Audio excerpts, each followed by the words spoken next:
এখন যেই GPX ডেমনটা ride করতেছি, এই বাইকটা কিন্তু সুপার একটা মডিফাইড বাইক।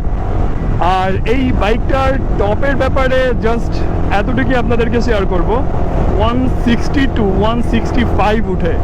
তবে আমি কিন্তু জাস্ট তেমন কোনো ট্রাই না, ধরে রাখছি থ্রটলটা, আর বাইকটা না শুধু দৌড়াইতেছে। আর আই থিঙ্ক স্পিডোমিটারে 148 শো করছে। আমি যদি ধরে বসে থাকতাম সেই ক্ষেত্রে 150 155 না ইজি উঠতো।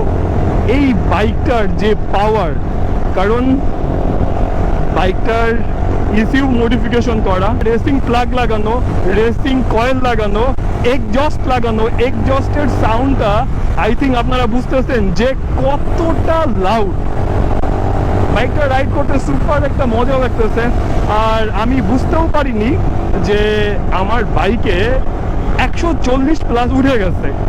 জাস্ট ধরে আসছি আর সামনের দিকে লাইট ফোকাস ছিল, স্পিডোমিটারে তাকিয়ে দেখি 148। অ্যাকচুয়ালি বাইকটার টপ চেক করার কোনো উদ্দেশ্য আমার ছিল না বা এখনো নাই। টপ চেক করার উদ্দেশ্য থাকলে হয়তো আর একটু ট্রাই করতাম।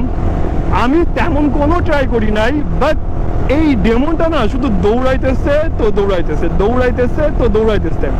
সুপার একটা মডিফিকেশন করা। অ্যান্ড পাওয়ারের ব্যাপারে হয়তো আপনারা বুঝতেই পারছেন যে বাইকটা শুধু পাওয়ার দিচ্ছে। এক্সজস্টের সাউন্ড জাস্ট অনেক বেশি লাউড। হাই স্পিডে আমার থ্রটলটা একটু বেশি প্রেস করতেই শব্দটা আরও বেশি লাউড হয়ে যাচ্ছে। তো আমি এজন্য 60 to 80-র মধ্যেই বাইকটাকে রাখছি।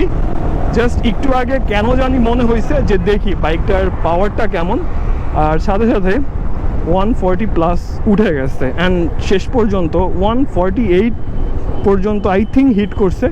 এর থেকে বেশি হিট করছে কিনা আমি আসলে লক্ষ্য করে দেখি নাই। ওকে,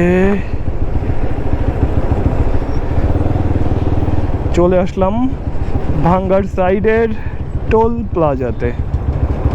মোটর সাইকেল লেন এইটা, বাট এই লেনটা দিয়ে একটা ট্রাক ঢুকাই দিছে।